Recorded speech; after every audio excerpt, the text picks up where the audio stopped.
సరే మేడం, ఇది ఓకే. ఇంకోటి క్రూషియల్ క్వశ్చన్ మనం అడగాలి కాబట్టి, పెళ్ళి అయ్యాక రిలేషన్స్ ఎందుకు ఇంత పలచనైపోతున్నాయి? చిన్న చిన్న కారణాలకు. అంటే బహుశా వాళ్ళ దృష్టిలో చాలా పెద్ద కారణం ఉండొచ్చు. బట్ మనం ఇప్పుడు పాత సామెత ఉంది, భార్యాభర్తలకు కొట్లాడుకోకుండా ఉంటారా ఏంటి, కొట్లాడకపోతే సంసారం ఎట్లా అవుతుంది అది అనే ఒక మేనిఫెస్టో మనం మొదటి నుంచి తీసుకొస్తాం. ఇప్పుడు ఏమైపోయింది, చివరికి నేను అడిగింది నువ్వు ఇవ్వకపోయినా, నువ్వు అడిగింది నేను చేయలేకపోయినా, ఏమైనా సరే లెట్ us apart. డిపార్ట్ అనేటువంటి ఇమీడియట్ ఇన్స్టెంట్ డెసిషన్ దాకా ఎందుకు మనం బూస్ట్ అవుట్ అయిపోతున్నాం? సో బేసిక్ గా ఇమోషన్స్ అనేది కనెక్ట్ అవ్వట్లేదు అక్కడ. సి 3 నీడ్స్ ఉంటాయి ఎవరికైనా, physical needs, financial needs, emotional needs. ఈ మూడిట్లో ఏది సాటిస్ఫై అవ్వకుండా భార్యాభర్తలు డిపార్ట్ అవుతారు. దట్ ఈస్ ద లాజిక్ అక్కడ. సో బేసిక్ గా ఇందులో గట్టిగా ఆలోచిస్తే, హానెస్ట్ గా ఆలోచిస్తే ఏదో ఒకటి కట్ అయి ఉంటుంది అక్కడ, ఏదో ఒకటి మిస్ అయి ఉంటుంది, సైలెంట్ గా మిస్ అయిపోయి ఉంటుంది. ఆ మిస్సింగ్ అనే పార్టీని కనుక్కోవాలి ఫస్ట్ మనం.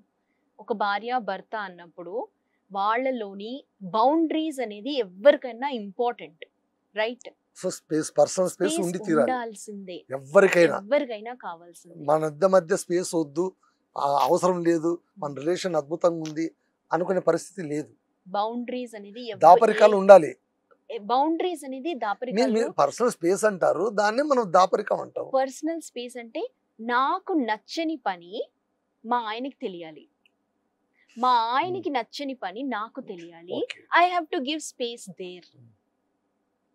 నాకు నచ్చని పని నాకు ఆయనకి నచ్చని పని తెలిసినప్పుడు నేను అది చెయ్యకుండా ఉండడం ఇంపార్టెంట్.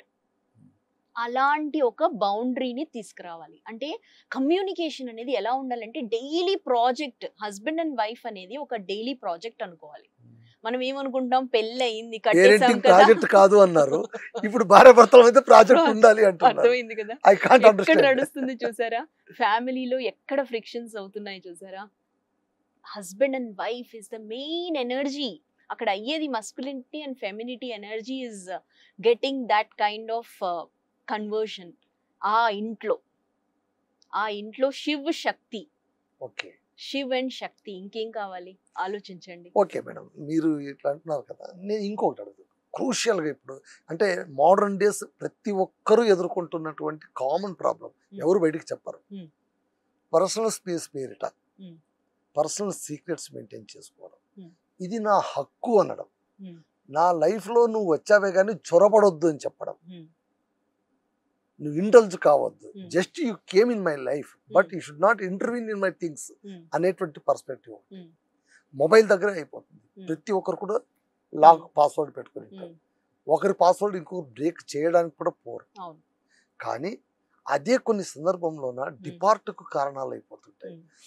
ఇప్పుడు నాకు చెప్పండి, విచక్షణ అనేది మనకు ఇప్పుడు పర్సనల్ స్పేస్ ఉండాలి నిజమే. నా పర్సనల్ లైఫ్ అంటూ అంటే భార్యాభర్తలైనా, తల్లి బిడ్డలైనా, తండ్రి కొడుకులైనా వాళ్ళ ఇండివిజువల్ లైఫ్స్ వాళ్ళకు ఉంటాయి. కలిసి ఉన్న లైఫ్ వేరు, ఇండివిజువల్ లైఫ్ వేరు. ఆ ఇండివిజువల్ లైఫ్ డ్యామేజ్ కావాలని మేము కోరుకోము అని అంటారు. మరి ఈ సీక్రెట్స్ మెయింటైన్ చేయడాన్ని మనం ఎలా చూడాలి? ఇది అవసరమా, ఇది ఏమైనా ప్రమాదకరమా? ఎప్పుడైనా మీరు అన్నట్టు సీక్రెట్స్ మెయింటైన్ చేశారు అంటే there is something you are hiding. Yes, right. Open గా చెప్తారా, I will hide, it's my way. Hiding what's your headache అంటే దానికి మనం ఏం చేద్దాం? హైడింగ్ చేస్తున్నారు అంటే నమ్మట్లేదని అర్థమా, ఫెయిత్ లేదని అర్థమా? Main thing is about trust and loyalty. చూడండి, ఫ్రెండ్షిప్ కి రిలేషన్షిప్ కి డిఫరెన్స్ ఏంటి? There is only one thing, that is trust and loyalty.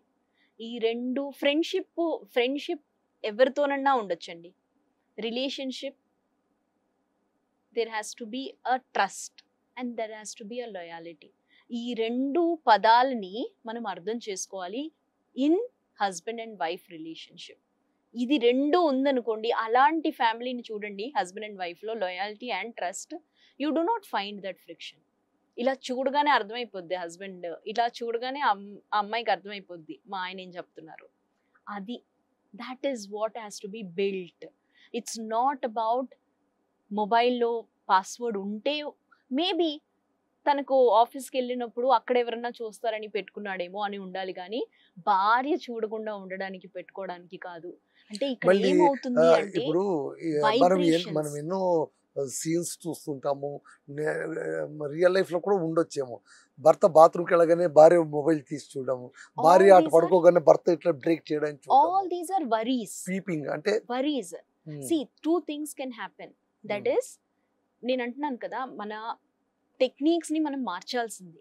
See, all these are past vibrations. మనం వరీతో వచ్చాము, లేకపోతే wounded feminine అవ్వచ్చు. అంటే తన 7 years ముందు whatever that girl feels always the father as the hero, అవును and a guy makes mother as his heroine. Heroine kind of thing. So అక్కడ wounded feminine or wounded masculine ఉంటుంది. ఆ pattern ఇక్కడ repeat అవుతుంది. ముందు పెళ్లి చేసుకున్నప్పుడు బాగుంటుంది, కానీ ఆ ఎనర్జీ వల్ల ఆ ప్యాటర్న్స్ ఉన్నాయి అన్నాను కదా సబ్ కాన్షియస్ మైండ్లో, అలా మారిపోతారు. అంటే then I have to work on myself. మళ్ళీ ఇదే చెప్తున్నాను, I have to work on myself in such a manner. ఏం చేయాలి అంటే రెండే అవుతాయండి, ఆ మనిషి అన్నా మారుతారు, మనిషే మారిపోతారు. అంతే నడిచేది. మారడమో మార్చడమో. ఓకే, ఇంకో టాపిక్ అంటే మనం వెంట వెంట స్కిప్ అయిపోతాం, ఏమనుకోవద్దండి. పర్లేదు. అత్త కోడళ్ళు, కోడలు కూతురు కాదు, అత్త అమ్మ కాదు, ఈ బంధాన్ని మీరు ఎలా చూస్తారు? మీరు రిలేషన్షిప్ కోచ్గా ఇది సెటరేట్ అయ్యేటువంటి సమస్యనా, లేదా ఇది జాతీయ అంతర్జాతీయ సమస్య తరతరాలుగా వస్తుంది, ఇది ఇంతేనైనా ఇది ఇలాగే కొనసాగాల్సిందే అంటారు? అత్త కోడలు అనే ఒక ఎనర్జీని మీరు పరిచయం చేస్తున్నారు ఇప్పుడు. ఇంకోటి కూడా చెప్తున్నాను, కోడలు కూతురు కాదు, అత్త అమ్మ కాదు. సామెత మీరు ఎలా బిలీవ్ చేస్తే అలా. బిలీవ్ కాదు కదా, సామెతలు ఎక్కడ పుట్టుకొస్తాయి? మన జీవితాల నుంచి పుట్టుకొస్తాయి. అవి మేనిఫెస్టోస్, ఎవరో ఒకరు మేనిఫెస్టో చేసి ఉంటారు, అది అందరి లైఫ్ లోనూ కాస్త రియాలిటీ అనిపించింటుంది, రిలేట్ చేసుకుని ఓకే ఇది ఒక రిల్ అని అనుకుని ఉంటారు. మీరు దాన్ని డిఫరెంట్ గా ఎలా చెప్తారు కోచ్గా? మెయిన్ ఏంటంటే అత్త అమ్మాయి ఛాన్సెస్ కూడా ఉన్నాయి కదా. సి 99-100% ఇది సత్యం అని చెప్పలేదు కదా, ఇక్కడ ఉన్నారు అత్త అమ్మలాగా చూసుకునే వాళ్ళు కూడా ఉన్నారు. అయితే నేనేమంటున్నానంటే అత్త కోడల మధ్య ఏమన్నా ఫ్రిక్షన్ ఉంది అంటే మెయిన్ ఎప్పుడన్నా నేను మా అత్తగారితో మాట్లాడే ముందు ఒక విజువలైజేషన్ అనేది చేయాలి. ఇవన్నీ మైండ్ వర్క్ అండి. ఏది చెయ్యాలన్నా, నేను ఏ యాక్షన్ చేయాలన్నా, ఏ ఫిజికల్ యాక్షన్ చేయాలన్నా, రిలేషన్షిప్లో అయినా ఎక్కడికన్నా మైండ్లో అయిపోవాలి, ఫస్ట్ ఫిక్స్ అయిపోవాలి. ఎలా అంటే స్పోర్ట్స్ మ్యాన్ కి కోచ్ ఎందుకుంటారు? ఫైండ్ ఆల్రెడీ ఫిక్స్ చేసేస్తారు. అక్కడ వెళ్ళే స్పోర్ట్స్ గ్రౌండ్ లో అసలు అక్కడ కాదు ఆట, ఇక్కడ ఆట అయిపోయి ఉంటది, అక్కడ ఇంప్లిమెంట్ చేస్తాడు. అదే ప్రాజెక్ట్ అంటున్నాను కదా, డైలీ ప్రాజెక్ట్. మనం రిలేషన్షిప్ ని అలా హ్యాపీగా అసైన్మెంట్ లో చూడాలి అంటారు, కానీ చాలా దారుణం అండి రిలేషన్స్ అసైన్మెంట్ లో చూడడం ఏంటి, నాకు అర్థం కాలేదు. అంటే ఆల్రెడీ ఏది వద్దో అవన్నీ మనం దాంట్లో పెట్టేసుకున్నాం ఆల్రెడీ. ఏమంటారు, అత్త అనగానే ఒక సూర్యకాంతం అలా కాదు నేను చెప్పేది. అవతల ప్యాటర్న్ కూడా అత్త సూర్యకాంతం అని అనుకుంటారో లేదో, అమ్మ అని అనుకుంటే గనక పోనీ అత్త కోడల్ని ఎలా చూడాలి అది చెప్పండి. పోనీ కొత్తగా ఇంటికి వచ్చి ఉంటుంది, కనీసం కొత్త అమ్మాయి అని చూడాలా, లేదు అంటే గనక కూతురు లాంటిది అదే వయస్తుంది, ఒక మాట అంటే ఆ మాత్రం తీసుకోదా ఏంటి, అంత ఇగో ఏంటి అనుకున్న మనస్థితి ఉన్న వాళ్ళకు మీరేం చెప్తారు? పరివర్తన అనేది, చేంజ్ అనేది ఎక్కువ కండిషన్ ఉన్న వాళ్ళ దగ్గర వస్తుందా, తక్కువ కండిషన్ ఉన్న వాళ్ళ దగ్గర వస్తుందా? అంటే ప్యాటర్న్ ఎంత ఉంది అక్కడ అత్తలో? ఆల్మోస్ట్ 60 years నుంచి వాళ్ళు కండిషన్ లో ఉన్నారు. ఇక్కడ మనం 30 years లో వచ్చాం.